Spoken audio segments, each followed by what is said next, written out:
저와 함께 로마서 12장 14절부터 21절의 말씀을 같이 읽으시겠습니다. 로마서 12장 14절에서 21절입니다.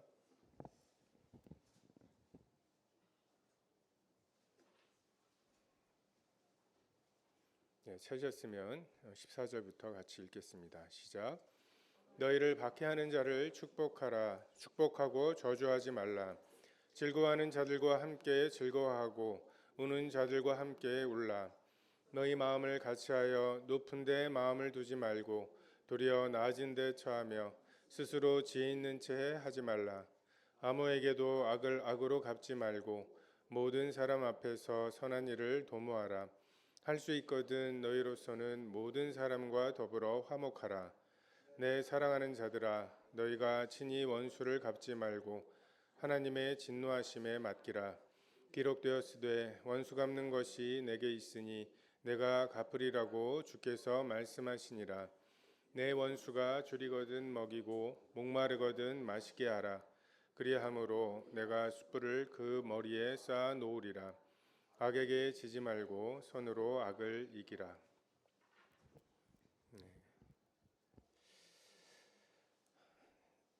똑같은 날들인데 또 마지막 주일이라는 그 생각이 뭔가 한 해를 또 돌아보게 되고, 예배 시간에 지금까지 지내온 거 왜 이게 안 나오나 나올 만한데라는 생각도 하게 됩니다. 그래서 뭔가 절기를 하나님께서 하늘에 징조를 주시고 절기를 두셔서 좀 돌아보게 하시고, 또 똑같은 1월 1일이 되더라도 똑같은 하루이지만 또 그 새로운 마음으로 시작하게 하시는 그것도 은혜다라는 생각이 듭니다. 로마서 12장에 참 어떻게 보면 큰 교리들은 다 그 말씀을 한 것 같고, 그것이 우리에게 어떻게 적용이 되느냐의 문제를 다루고 있습니다. 그 박해하는 자, 요즘 뭐 박해하는 자는 별로 없는 것 같아요. 반대하는 사람들은 있죠. 말을 안 들으려 하고 그 반박하고 이러는 사람은 있어도 박해하는 것은 최근에 잘 못 본 것 같아요. 저희 어렸을 때 기억을 보면 명절에, 그러니까 차례를 지내야 되는 명절에 그 외할아버지 집에 가면 저희는 작은 방에 있고 그 큰 방에서 뭔가 이렇게 투닥투닥 막 그런 이제 다툼이 있었던 그런 경험들, 또는 부모님에게서 쫓겨났다고 그 저희 집에 온 그런 성도들도 있었고, 결혼식에 부모님이나 가족들이 하나도 안 온 그런 결혼식의 그 간증들, 그 구리교회 갔더니 구리교회 그 이철수 형제님도 결혼식 때 그 자매님 쪽에서 아무도 안 왔다고. 그래서 그러한 일들이 그냥 있었고, 그리고 지금도 뭐 그 아랍이나 뭐 이런 그 이슬람권에서는 명예살인이라고, 가족 중에 누군가가 그 복음을 받아들이고 그리스도인이 되면 이제 자기 가족 중에 그런 사람이 있다고 하는 것 때문에 그냥 그 가족이 알아서 그 처리를 해버리는 이제 이런 그 것들에 대해서 듣게 됩니다. 정말 이렇게 뭔가 그 가족 간의 관계, 정말 복음 들으러 와서 그 말씀 듣고 예배 드리고 성도들 간에 너무 좋았어요. 근데 이제 집에 가야 돼요. 그 집에 가서 일주일이 있고 거기서 매일같이 만나게 되는 부모 또는 되게 그 친한 그 가족들, 이 사람들에게서 받게 되는 뭐 어떤 폭력적인 것도 있겠지만 따돌림을 당한다거나 하는 이러한 어려움들이 이 당시에 있었겠죠. 유대인 출신의 사람들도 그러한 것들이 있었을 거고, 또는 뭐 다신교를 믿는, 그래서 다신교를 믿는 사람들은 조금 포용적이라고 하는 생각이 있을 수 있지만, 또 다른 한편으로는 삶 곳곳에 그 우리가 받아들일 수 없는 어떤 행위들이 있죠. 그러니까 차를 샀는데 돼지 머리를 앞에 두고서 고사를 지내요. 근데 그래도 좀 그 뭐 교장 교감이나 뭐 이런 뭔가 위치에 있는 사람이 또 거기에서 또 뭔가를 하나 해야 돼요. 그러니까 그 와중에 뭐 정말 이렇게 그 코에다가 뭐 수표라도 하나 꽂아줘야 되는. 근데 그런 그 사소해 보이는 그들에게 있어서는 사소해 보이는 것들이지만 함께 할 수 없는, 그러니까 이러한 것들이 크게 작게 핍박이었을 거라고 생각이 됩니다. 실제로 이 당시에 유대인들은 병역을 함께 할 수가 없었어요.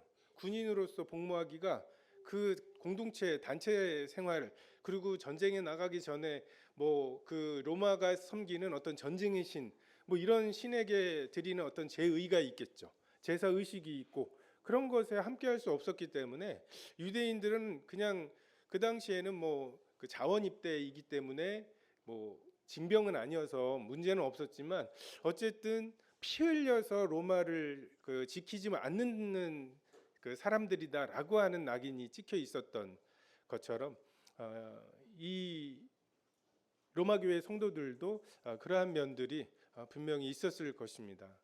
근데 사도 바울은 여기에 대해서 박해하는 자를 축복하고 그 저주하지 말라고. 그래서 어떻게 보면 나도 믿기 전에 그러했다.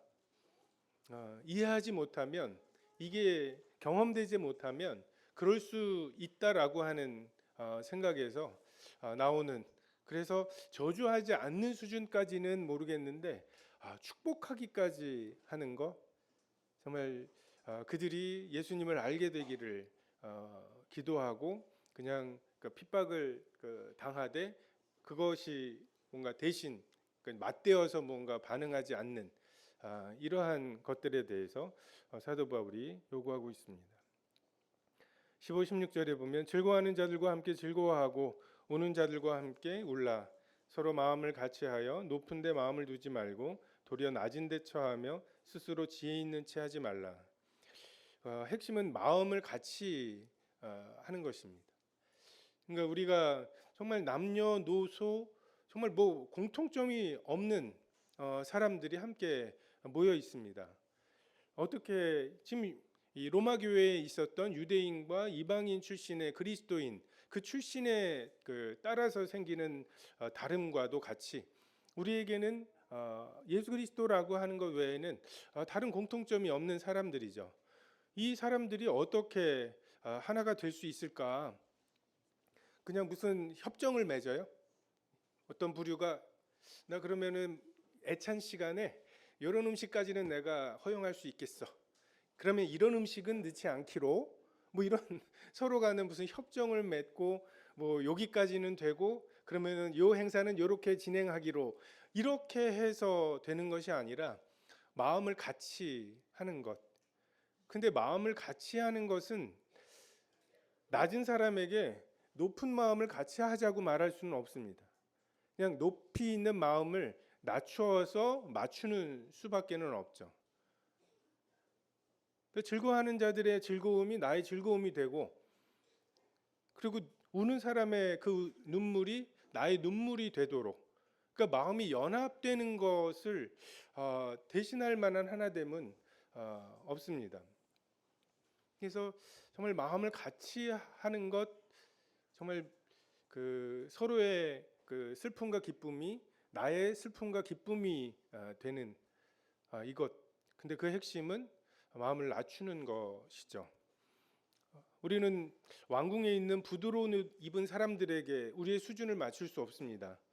그냥 광야에 말씀 들으러 온 사람, 그냥 소리를 들으러 온 사람, 거기에 회개하라고 하는, 회개에 합당한 열매를 맺으라고 하는, 어떻게 보면 귀에 거스르는 말들이지만 그 말을 듣고 싶어 한 사람, 400년 전에 말라기에게 말씀하셨는데 그 엘리야가 왔다고 하는 그 소문을 듣고 굳이 그 광야로 온 사람, 그렇게 마음이 준비된 사람, 마음이 무너진 사람, 낮아진 사람, 이 사람들에게 우리의 마음을 맞출 필요가 있습니다.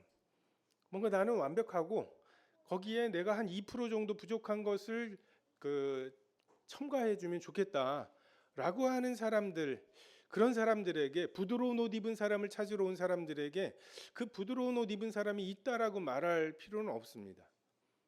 그냥 우리들의 마음이 함께 낮아지고, 정말 그 예수 그리스도라고 하는 기준 앞에 우리가 뭐 당당하게 또는 자격이 있다고 말할 수 있는 사람이 없죠. 우리에게 그 공통점 때문에 하나님이 널 받으신 것처럼 나를 받으셨다라고 하는 그 은혜에 의하여 믿음으로 선물로 구원받은, 그래서 자랑할 것이 없는, 유대인이나 이방인이나 서로 간에 자랑할 것이 없는, 그래서 이 둘이 한 성령 안에서 하나로 지어져 갈 수 있는, 이게 마음을 같이 하는 것이죠. 지금 우리에게 그 교육이나 뭐 학교에서 이야기하는 것과는 정반대인 것 같아요. 비전을 가지고 뭔가 좀 한 번 사는 인생을 좀 뭔가 멋지게 높은데 위인들의 삶을 보면서, 근데 하나님께서는 마땅히 생각할 그 이상을 생각하지 않도록, 이르지 못할 기이한 일에 도달하지 않기로, 그래야 젖된 아이가 엄마 품속에 있는 것 같은 평안함을 갖게 되는 것으로 말씀하시죠. 그래서 하나님의 주권 앞에 정말 겸손하게 처분을 기다리고 기대하는 그런 마음으로 우리가 우리의 삶을 좀 제한할 필요가 있습니다. 그러니까 우리는 뭔가 되게 나 자아를 확장시키는 것이 잘 사는 삶이라고 생각하는데, 학교 화장실에 보면 여러 경구들이 있거든요. 근데 거기에 보면 세상을 변화시키려고 해봤는데 내가 나 자신을 변화시키는데 노력했더라면 하는. 근데 나이 드신 분들은 끄덕끄덕 거리시고 젊은 사람들은 아직은 세상을 좀 변화시킬 만할 것 같고, 근데 정말 이 세상에 변화시킬 수 있는 게 나 자신도 버겁지 않나. 근데 정말 집중해야 될, 정말 나에게 주신 자원과 이런 것들로 집중해야 될 곳이 너무 높은 것에 우리의 마음을 두었기 때문에 분산되어 버리는 면들이 있는 것 같습니다. 너무 높은 것들을 하늘에서 생활하다 보니까 이 사람의 기쁨에 공감하지 못하고 이 사람의 눈물에 공감하지 못하는, 그게 이제 신앙생활을 굉장히 잘해 보려고, 뭔가 엄청난 기준으로 잘해 보려고 하다 보니까 사람을 놓치고 사랑을 놓쳐버리는 이러한 경우들이 많이 있습니다. 하나님께서 우리의 사역을 인도하시는 방법 중에 하나가 약할 때 강함 주신다고 하죠. 그러니까 자기가 원래 잘했던 것에는 열매가 잘 없습니다. 메시나 호날두, 이 사람들은 감독을 잘하지 못할 거예요. 이게 안 돼? 막 하면서 감독을 잘하려면 한 중간 정도에서 노력해서 뭔가 극복하거나 이랬어야지, 원래 잘하거나 원래 그 재능이 있는 사람들은, 그렇지 않은 사람들에 대해서 교과서로 배우는 거잖아요. 이 빠르기를 못 따라오는 사람들이 있다, 이거를 교과서로 배우는 사람들은 여러 사람을 이끌어서 뭔가 한 팀을 만들어가는 이런 것에는 좀 한계가 있는 것 같습니다. 그래서 그리스도인이 된다는 게 초인이 되는 게 아니죠. 모든 감정이나 이런 것들을 그냥 없는 것처럼, 슬픔도 기쁨도 희노애락이 없는 이런 평정심에 그리스도인이 되는 것이 아니라, 교리적인 면에서 율법의 행위적인 측면에서 동의하지 못하고 걸리는 부분들도 있고, 그리고 교회가 어떻게 가야 되는지 방향이 일치되지 않아서 갈등도 있지만, 그냥 누군가 독감에 걸렸다고 하면 그게 마음이 쓰이고, 그냥 나와 반대되는 그 사람들의 아기들 보면은 그 아이에 대해서 기뻐하는 마음이 있고, 그냥 그렇게 서로가 내가 당한 일을 당한 형제에 대해서 공감하는 마음이 생기고, 우리가 이렇게 하나하나 한 올 한 올 엮여가는, 그래서 실 한 올 한 올에 굉장히 연약하지만 그것이 엮여 있는 그 동아줄이 굉장히 견고해지는 이러한 측면들이 있습니다. 우리가 너무 이상적인 거, 높은 거, 막 세계 정복 또는 세계 복음화 막 이런 것에 그 이제 마음을 두고 있다가 보면 나는 그렇게 살지 못하고 있는데, 그러니까 나의 이상이 여기 있고 이 간격 때문에 굉장히 스스로 괴롭게 하는 경우들이 있습니다. 그러니까 이게 다른 사람을 괴롭게 하는 것도 괴롭게 하는 거지만 내가 나 자신을 정죄해요. 내가 이렇게 살아야 마땅한데 이렇게 사는 것, 이렇게 살고 있는 것에 대한 간격을 뭐 어떻게 해서든지 해결을 해야 되고, 저도 대학 시절에 막 CBF 캠프나 CBF 막 그 정기 모임이나 뭐 이런 데서 하는 말과 저의 삶이 너무 그 간격이 크고, 뭐 비전과 세계 선교 막 이런 것은 하는데 그 선교사 훈련할 때 제일 먼저 하는 게 이불 정리라고. 그러니까 세계는 정복을 해요. 세계 복음화를 위해서 애를 쓰고, 근데 이제 자기 자고 일어난 이부자리 하나 개키는 습관, 요거 하나 들이는 게 쉽지 않은. 그래서 너무 우리가 꿈을 꿔야 하지만 그 꿈꾸는 것이 이루어지는 것을 이루시는 과정은 그 요셉이 아버지 심부름을 하되 충성되게 하는 것이고, 노예로 팔려갔지만 그 노예로 팔려간 보디발의 집에서 최선을 다해서 그 일을 한 것이었고, 그리고 억울하게 감옥에 갔지만 그 감옥에서 정말 그 사람들의 꿈 이야기를 저 사람에게 하면 들어주겠다라고 할 만큼 이러한 우리들의 일상이 그 더해지지 않으면 그냥 꿈만 꾸는 것으로는 아무것도 이루어지지 않습니다. 부활하신 예수님께서 세계 비전을 주셨죠. 가장 높은 명령이라는 지상 명령을 주셨죠. 근데 그 전에 너에게 먹을 것이 있느냐고 물으시고 불을 피워서 고기를 구워주시는 이런 일상이 있다는 것을 우리가 간과하지 말아야 할 것입니다. 17절부터 보면 악한 것에 대해서 또는 나의 원수에 대해서 어떻게 할 것인가. 이런 원수가 있습니까? 원수 같은 사람은 있죠. 그렇죠? 근데 진짜 원수, 정말 지우려고 애를 쓸수록 정말 더 생각이 나는, 무언가 결단과 이런 것으로 꾹꾹 눌러두지만 그냥 조금만 건드리면은 엄청나게 내 마음을 지배해버리는, 어떤 감정을 지배하고 뭔가 정말 어떻게 할 수가 없는 이런 원수의 문제가 있습니다. 스스로 생각을 끊을 수 있는가? 코끼리를 생각하지 말라고 하면 코끼리 생각부터 나는 게 우리들이잖아요. 근데 그 코끼리를 지우려고 애를 쓰면 쓸수록 더 코끼리에 대해서 생각을 하게 되는.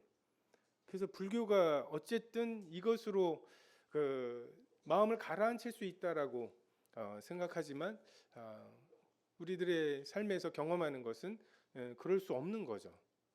정말 그것에 더 집중하게 되는 이런 경우들이 있습니다. 성경은 그 원수의 문제, 이게 지금 떠오르는 원수가 없으시다면 어떻게 보면 후회되는 결정들, 나의 과거들, 그때,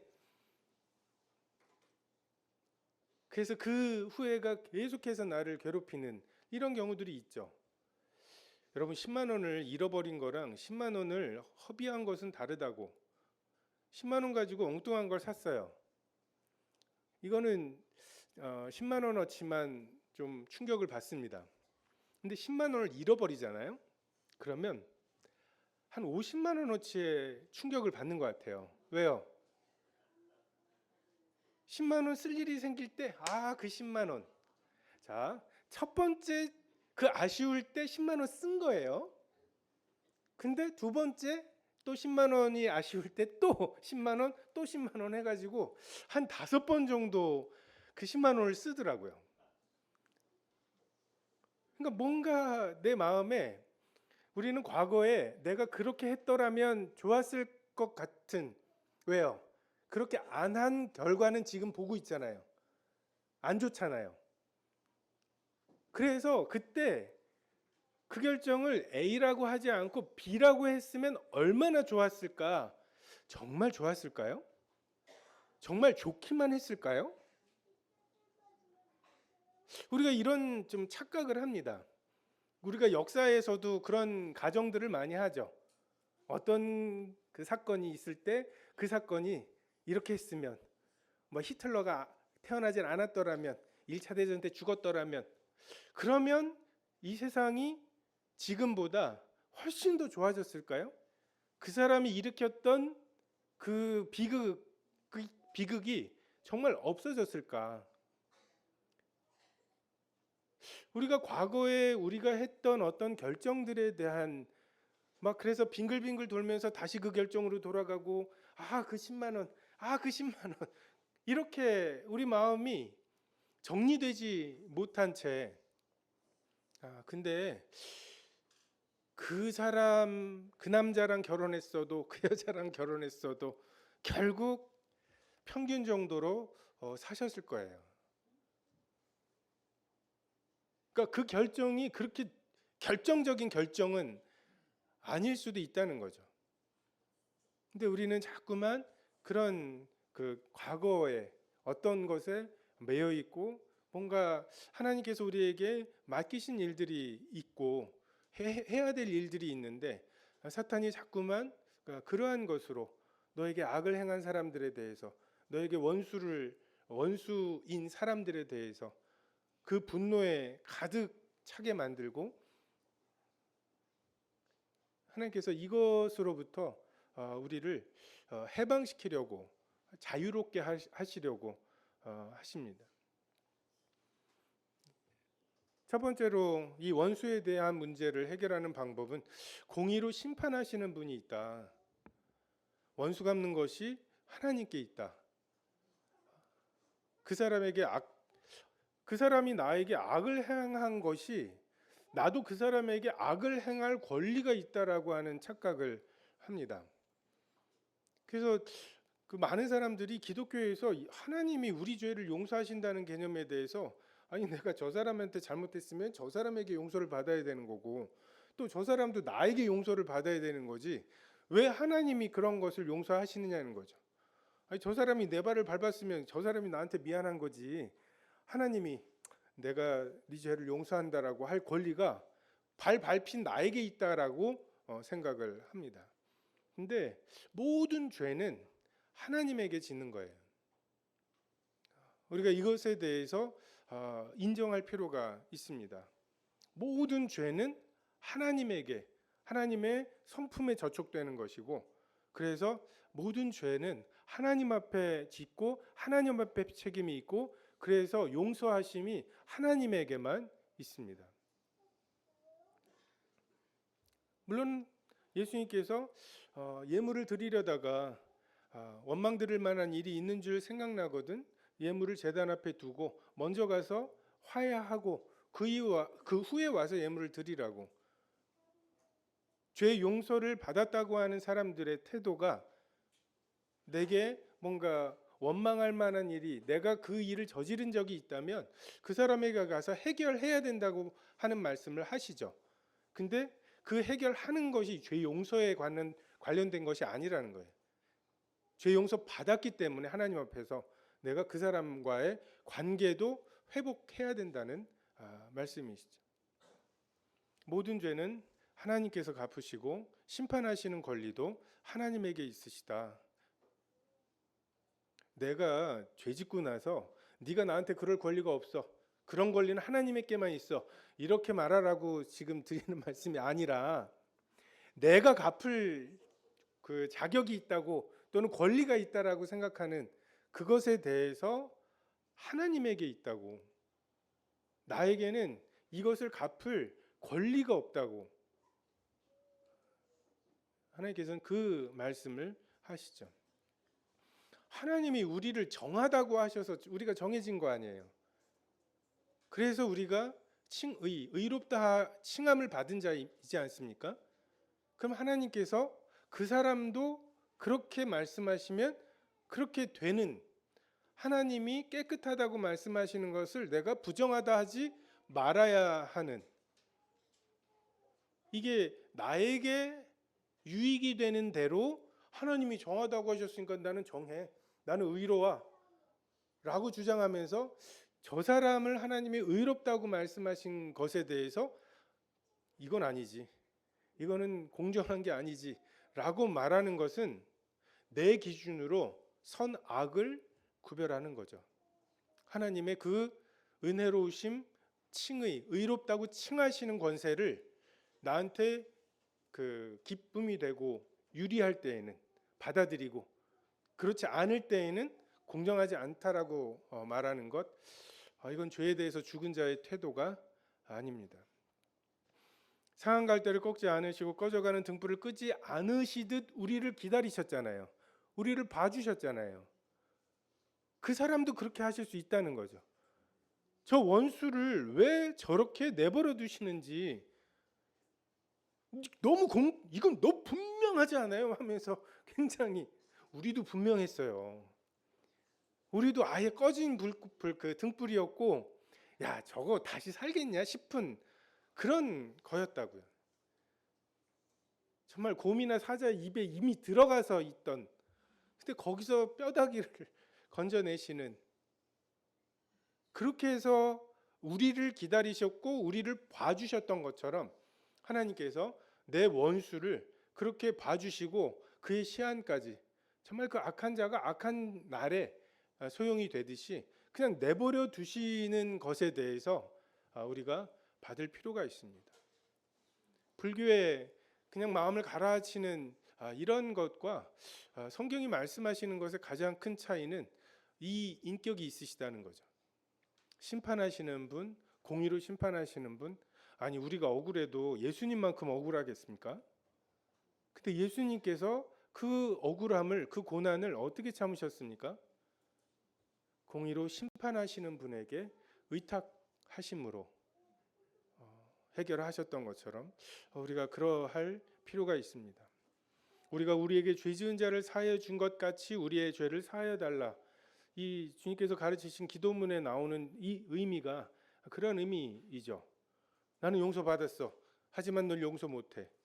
10,000달란트 탕감받은 자가 100데나리온을 탕감하지 주지 않는 것에 대해서 주님이 어떻게 다루셨는지, 그러니까 그런 것, 그게 해결이 안 되는 것에 대해서 구원받지 않은 것으로 네가 10,000달란트 탕감받은 확신이 과연 있는 것이냐, 근데 어떻게 100데나리온에 대해서 그렇게 할 수가 있느냐. 그러니까 우리도 우리 자신에 대해서, 우리가 우리에게 죄 지은 자에 대한 우리의 태도를 돌아보면서 우리가 정말 용서를 받은 것이 맞는가, 욱할 수 있죠. 우리의 육신이 나올 수 있습니다. 근데 그게 정말 하나님께서 우리에게 베푸신 은혜에 의해서 제어가 되는가, 이것을 살펴볼 필요가 있습니다. 계시록에 보면 큰 소리로 불러 이르되 거룩하고 참되신 대주제여, 땅에 거하는 자들을 심판하여 우리의 피를 갚아주지 아니하시기를 어느 때까지 하시려 하시나이까. 다만 우리가 심판하시는 분에게 이렇게 기도할 수 있죠. 억울했을 것 같아요. 목배임을 당한 사람들, 예수님의 이름과 그 증거로 말미암아 피 흘린 사람들이 정말 이제 주제이신데 어느 때까지 이것을 참으시겠습니까?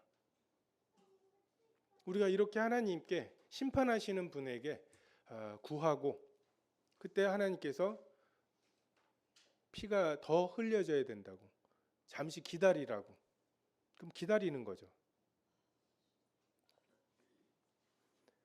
그래서 그 묶음은 그냥 이렇게 심판하시는 하나님에게 그냥 묶어서 내어드리는 이것으로 그냥 해결을 해야 합니다. 그거 해결 안 돼요. 그 사람이, 우리의 시나리오는 그 사람이 죄를 깨닫고 나에게 와서 미안해 라고 해가지고서 네가 정 그렇다면 하고 우리가 용서하는 이런 그림들을 그리지만, 또 그 사람은 또 그 사람이 그리는 그림이 있어서 전혀 공통점이 없습니다. 그냥 이대로 살다가 그냥 주님 앞에 가서 가장 공정하신 주님께서 심판하실 때까지 해결되지 않을 문제들 투성이에요. 근데 우리가 그것에 대해서 그냥 나의 기준으로 판단을 해놓고 이게 다 공정한 판단인 것처럼 착각하면서 엄청나게 그 피의식 같은 거를 갖게 되고, 여기에 매여 있을 필요가 없습니다. 뭔가 무거운 짐과 얽매이기 쉬운 죄를 벗어버리라고, 믿음의 주에 온전케 하시는 이인 예수를 바라보고 해야 할 것이 우리에게 여전히 있습니다. 사무엘상에 보면 한나가 나오죠.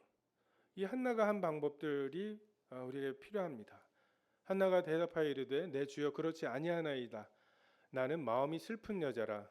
포도주나 독주를 마신 것이 아니요 여호와 앞에 내 심정을 통한 것뿐이라고. 그냥 이 계시록에 나오는 이 억울한 성도들처럼 내 심정을 그냥 하나님께 통하는 것, 그게 술 취한 사람의 넋두리 같아 보일 수도 있어요.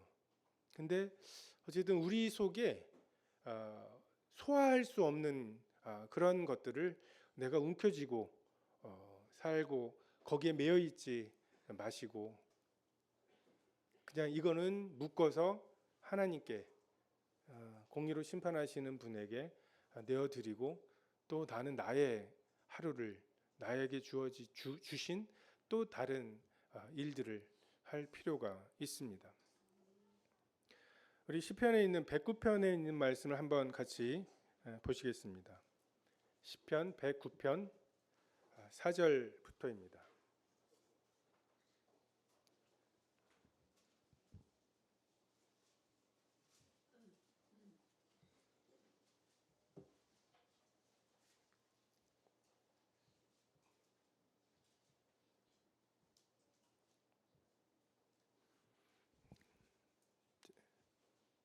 한 절씩 읽어보실까요? 4절에서 13절입니다. 자, 제가 먼저 읽겠습니다. 나는 사랑하나 그들은 도리어 나를 대적하니 나는 기도할 뿐이라.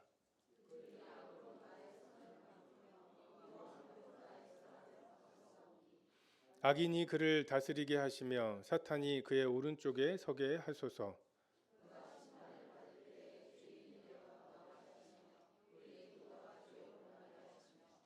그의 연수를 짧게 하시며 그의 직분을 타인이 빼앗게 하시며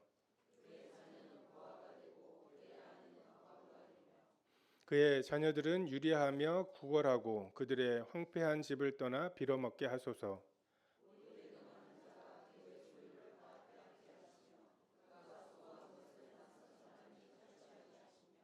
그에게 인애를 베풀 자가 없게 하시며 그의 고아에게 은혜를 베풀 자도 없게 하시며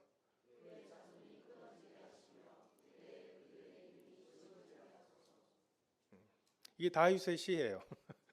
이거를 시편 150편을 편집하면서 굳이 넣었습니다.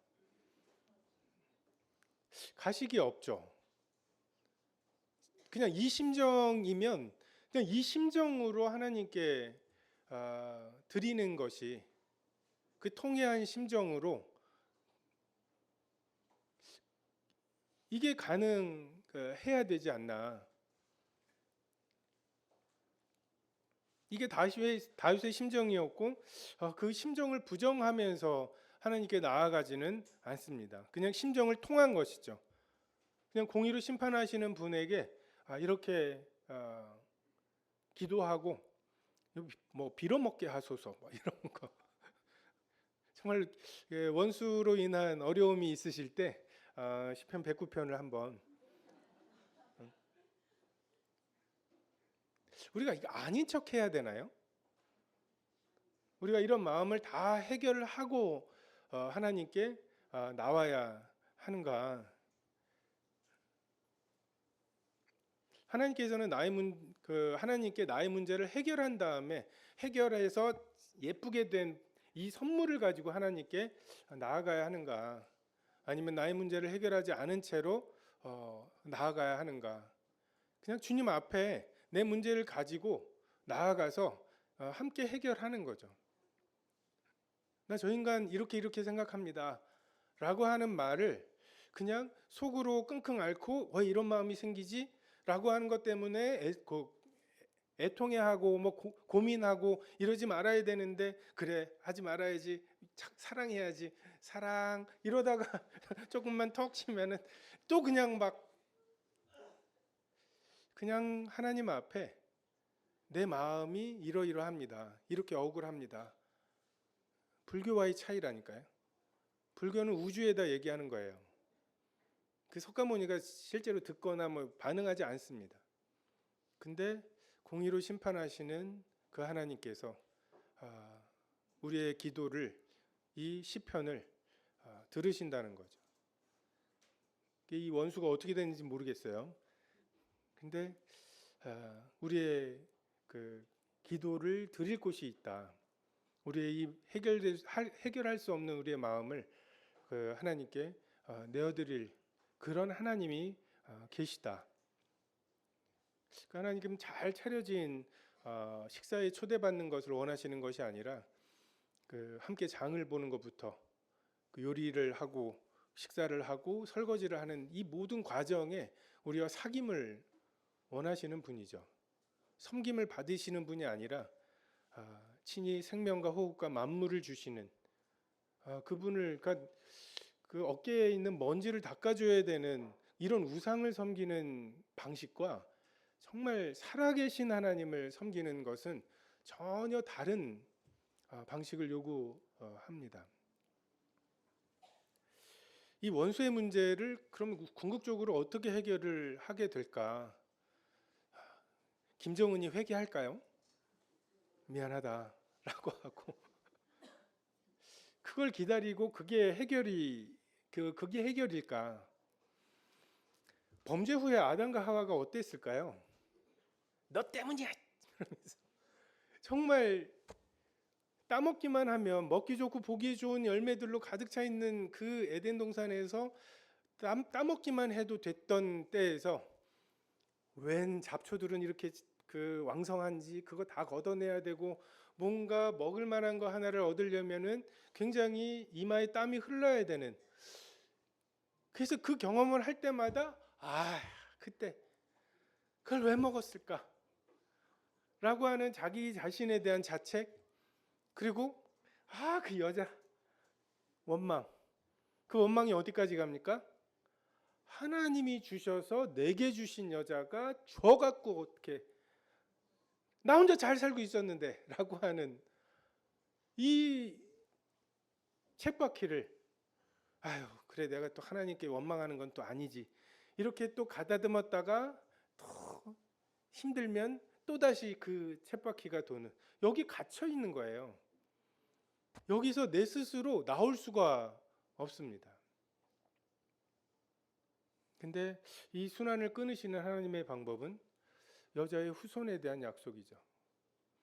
여자의 후손이 뱀의 머리를 상하게 할 거다.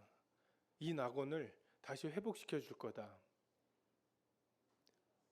사방으로 이렇게 하면 해결이 될까? 이렇게 하면 다 막혀 있어요. 어떤 지혜로운 방법을 찾으려고 해도 막혀 있고, 경제적으로도 그렇고 심리적으로도 그렇고 다 막혀 있어요. 근데 그 막혀 있는 것 사이에서 우리가 어떤 해결책을 찾으려고 할 때 좌절하게 되고, 근데 그것에 대해서 하나님의 해결 방법은 여자의 후손을 줄 거라고 하는 그냥 하나님의 말씀이죠. 이것으로 정말 지구주위를 도는 태양, 그 거대한 태양을 돌리려고 하는 이 수고로움에서 내가 지구구나, 그 자연스러움, 나를 변화시키시는 것, 이것이 하나님의 방법입니다. 아담이 그의 아내의 이름을 하와라 불렀으니 그는 모든 산자의 어머니가 됨이라. 여자에 대한 태도를 바꾸게 하시는 것, 여자의 후손을 약속하시는 하나님의 말씀입니다. 정말 소망이 없는 이 아담과 하와에게 그래도 가인을 낳고서 얻었다. 여자의 후손. 물론 그들의 이해가 다 완전하진 않았죠. 하지만 하나님께서 그들의 삶에 소망을 주시고 또 네가 줘서 먹었잖아, 하나님이 주셔서, 막 이런 쳇바퀴에서 벗어나서 그 다음으로 나아가게 하시는 방법, 하나님의 말씀입니다. 우리의 하나님의 계획에 대한 이해는 언제나 부실합니다. 니고데모가 엄마 뱃속에 다시 들어갔다 나오겠습니까? 이 정도 이해고, 생수를 주겠다고 하시는데 그러면 나로 물길로 오지 않게 해달라고, 그냥 이 수준에서 우리는 반응하는 거예요. 내가 낳고자 하느냐, 낳고 싶습니다, 이게 아니라 나를 넣어줄 사람이 없습니다, 물에 넣어줄 사람이 없습니다. 그냥 이게 우리들의 수준이고 우리들의 반응이죠. 괜찮습니다. 가인을 낳아놓고도 그게 여자의 후손인 줄 착각하는 것 괜찮습니다. 하나님은 하나님의 일들을 우리와 상관없이 하시죠. 남에서 소경된 사람, 누구 죄 때문이냐라고 하는 것에 시달렸던, 왜 부모 죄를 나한테 억울함, 그리고 내가 이러니까 이런 벌을 받지, 죄책감, 이 쳇바퀴를 끊어지게 하시는 하나님의 방법, 누구의 죄 때문이 아니다, 하나님이 하실 일이 있다고. 우리가 이 주님의 음성을 기다리면서 이 계시록에 있는 성도들이 했던 것처럼 어느 때까지냐고 넋두리도 하시고, 한나처럼 술 취한 사람의 그 하소연같이 하소연도 하시고, 그리고 시편에 다윗이 그 원수를 향해서 하는 이러한 것처럼 하시되 주님 안에서 하십시오. 저는 욥이 그 고난을 굉장히 잘 견딘 줄 알았어요.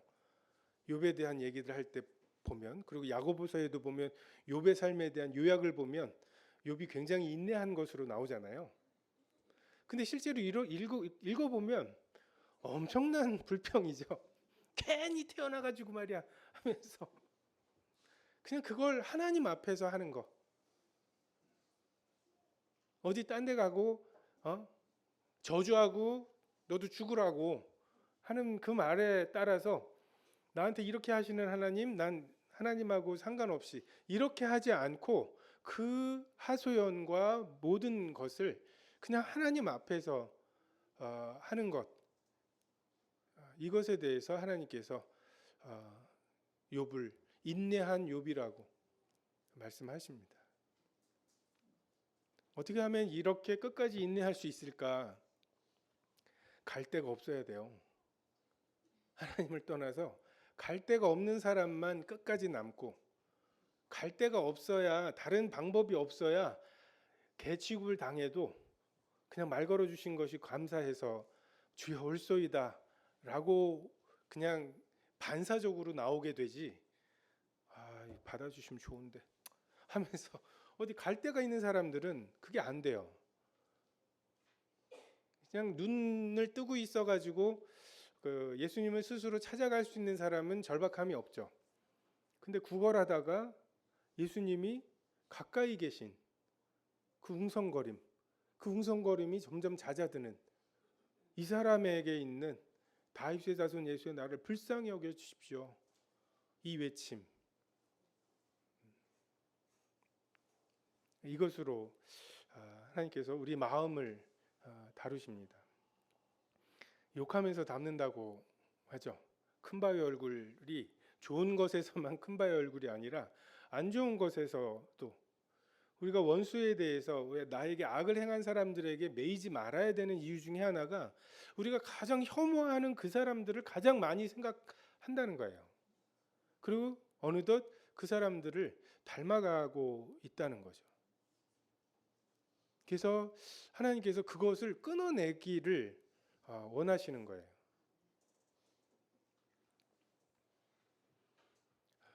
(21절에) 악에게 지지 말고 선으로 악을 이기라. 어떻게 하면 악에게 지지 않고 선으로 악을 이길 수 있을까? 저는 이렇게 청년들도 이렇게 같이 교제하고 보면 비둘기 같은 순결함과 뱀 같은 지혜로움의 균형이 필요하잖아요.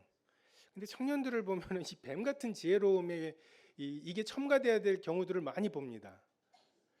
여러분, 선으로 악을 이기는 거, 이거 착하기만 하면 되는 거 아니에요. 뭔가 전략이 필요합니다.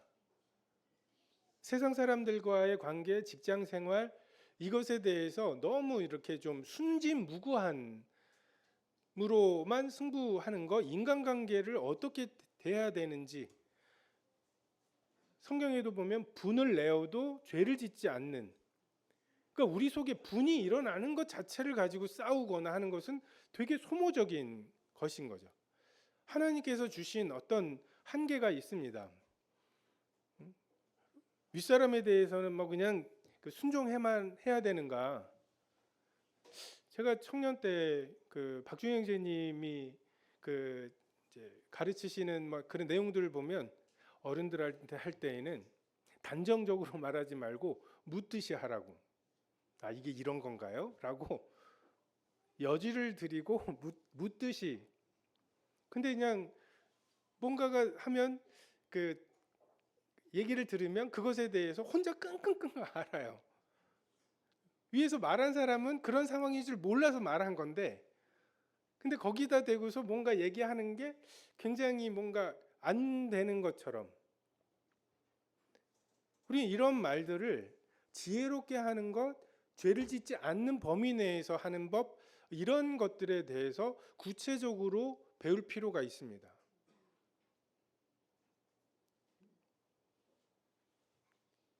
그러니까 뭐 이렇게 단번에 영원히 구원받은 우리가 이런 것들, 일상에서의 그 죄와의 싸움도 단번에 영원히 해결되는 어떤 것이 있다고 생각하는데, 이것은 굉장히 집요한 싸움이고 매일의 싸움이고 5분 전까지 좋았다가 정말 5분 앞을 알 수 없는 그러한 싸움이고, 이겼다고 생각했는데 그 이겼다고 생각하는 것 때문에 곧바로 패배를 하기도 하고, 어떤 경우에는 망했다고 생각했는데 그게 오히려 승리가 되기도 하는, 우리에게 원수가 싸워야 되는 게 육신과 세상과 마귀라고 하죠.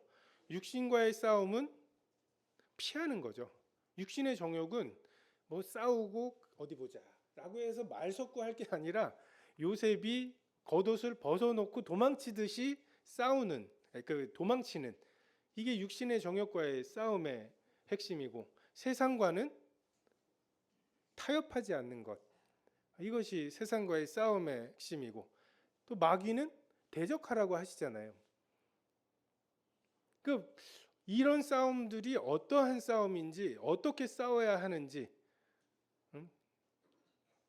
지금 뭐 직장에서의 싸움과 가족 가운데의 싸움과 또 나 개인의 싸움이 다 다르잖아요. 나 개인의 싸움도 뭐 사탄이 뭔가 육신의 정욕을 이용하는 경우들 복합적이잖아요. 그럴 때 어떻게 해야 되는가? 그리고 싸워서 이겼을 때 어떻게 하는가? 또 졌을 때의 그 낙심과 이 죄책감, 이거는 또 어떻게 해결해야 되는가? 이것에 대해서 상당히 많은 그 성경 공부가 필요합니다. 지식이 필요해요. 우린 착한 마음만 있으면 된다고 생각하는, 그것은 성경의 말씀과 다릅니다. 너는 전략으로 싸우라. 승리는 지략이 많음에 있느니라. 우리는 아시리아의 그 18만 5천을 쓸어버리시는 그 하나님의 능력, 이런 것만을 생각하는데, 그런 싸움은 몇 번 없습니다. 많은 경우에 장군들이 필요하고요, 전략과 전술이 필요합니다. 그런 사람들을 붙여주시는 게 하나님께서 그 사람을 세우시는 방법이기도 했고요. 사람마다 어떤 감정에 대한 부분이 있고 또 약한 부분이 있고요. 예를 들어서 저 같은 경우에 학교가 좀 높거든요. 근데 높은 곳에 금요일 퇴근 시간 한여름에 핸드폰을 놓고 왔어요. 거기 다시 올라갔다 내려와야 돼요. 짜증이 확 가만히 있어도 땀이 나는데 짜증이 확 올라올 때 제가 하는 방법은 핸드폰을 꺼내서 스탑워치를 켭니다. 그 초시계를 켜요. 그리고 갔다가 내려와서 다시 그 버스 정류장까지 오는데 얼마나 걸리는지, 뭐 10분이 안 걸려요. 10분어치만 짜증 내자. 그러니까 짜증을 내더라도 딱 10분어치만 짜증 내는. 근데 이 타이머를 켜가지고서 올라갔다 내려오면 또 타이머 켜가는 거, 그리고 10분밖에 안 됐나 뭐 이런 것들을 생각하면 막 짜증이 막 이렇게 범위를 넘어서지 못하게 하는 그런 효과가 있습니다. 그러니까 이게 제가 생각하는 그런 감정이나 이런 것들을 제어하는 저만의 그냥 방법이에요. 그래서 저는 어떤 일이 생겼을 때 이게 언제쯤 되면 나는 다시 일상으로 돌아올 수 있을까? 이 생각을 해 봅니다. 그러니까 그게 몇 시간짜리 접촉사고 났으면 몇 시간짜리일 수도 있고, 뭔가 이렇게 일종의 노하우인 거죠. 여러분 각자가 약한 부분, 그 부분들을 어떻게 해결해서 선으로 악을 이길 수 있을까? 악에게 지배되지 않을 수 있을까? 그냥 그 악이 나를 완전히 휘감지 못하게 하는 이런 것에 대해서 좀 생각해 볼 필요가 있습니다. 어떤 사람이 500원을 주고 1억 원짜리 긁는 거 있죠? 즉석 복권을 샀어요. 1억이 당첨이 됐어요.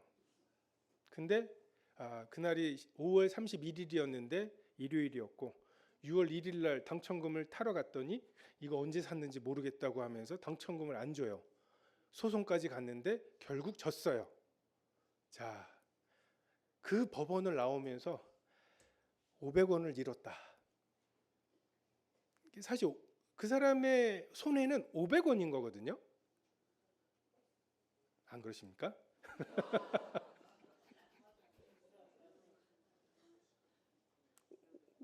그러니까 그 충격을 500원으로 제한하는 법을 좀 터득하셔야, 그렇게 좀 제한하시는 게 그런 훈련이 필요한 것 같아요. 1억에 집을 샀는데 4억까지 올라갔어요. 근데 1억 5천에 팔았네. 2억 5천 손해단 게 아니에요. 5천만 원 이익을 본 거지. 우리의 계산법이 좀 이상해요. 그 5천만 원어치의 감사가 우리 마음에 있어야지.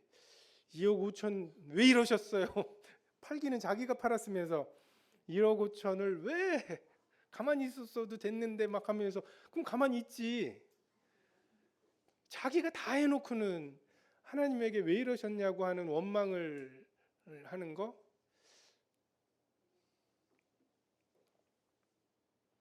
그래서 모든 문제를 영적인 문제라고 생각하는 경향, 그리고 그것 때문에 생기는 죄책감과 부담감, 좀 지혜, 뱀 같은 지혜. 여러분 주변 사람들에게 착하다는 소리는 들었어도 영악하다는 소리는 안 들어보셨어요? 둘 다 들어야 돼요. 지혜롭기도 해야 돼요.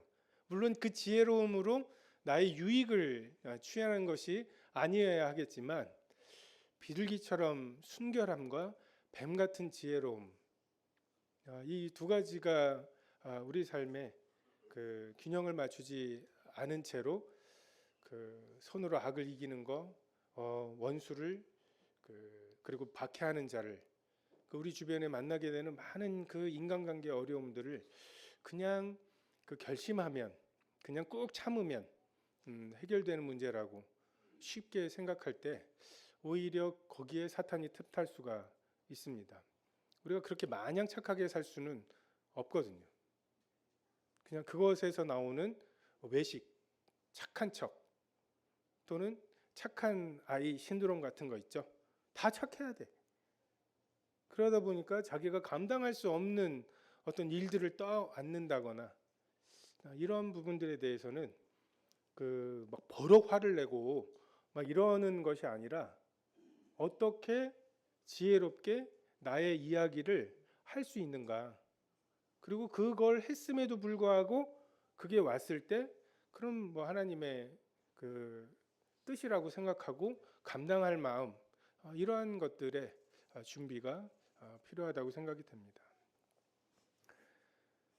결국은 성령으로 말미암아 우리 마음에 부음받은 그리스도의 사랑, 그리고 생명의 성령의 법, 그리고 하나님의 모든 자비하심, 사도 바울이 동원하고 있는 것들입니다.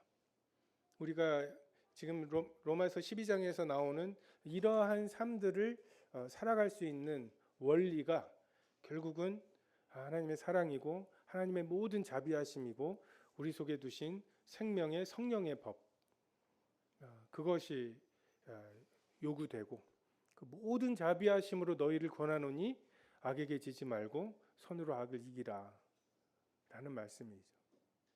그래서 우리가 또다시 집중해야 될 것, 하나님의 모든 자비하심, 어떠한 자비하심으로 우리에게 자비를 베푸셨는지, 그리고 그 자비하심이 내가 아닌 누군가에게 적용될 때 그것에 대해서 아멘하는 이러한 태도들이 필요하다고 생각이 됩니다. 기도하겠습니다.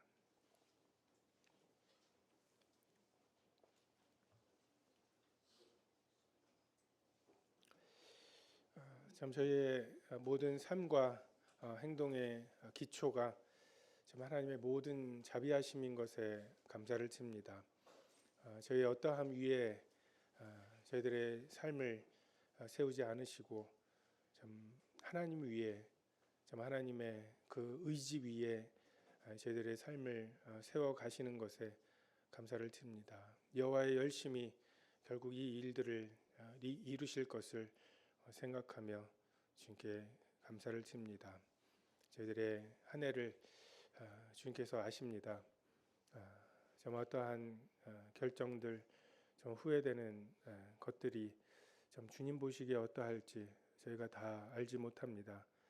저희의 지극히 악함에도 주님이 저희를 선하게 대하시고 모든 것이 합력하여 선을 이루게 하시는 정말 주님을 의탁하게 하심으로 참 그 후회와 죄책감에 매이지 않게 하시고 참 하나님께서 마련하시는 또 다른 새해를, 또 다른 은혜를 저희로 참 기대하며 경험할 수 있도록, 좀 앞으로 나아갈 수 있도록 주께서 도와주시기를 원합니다.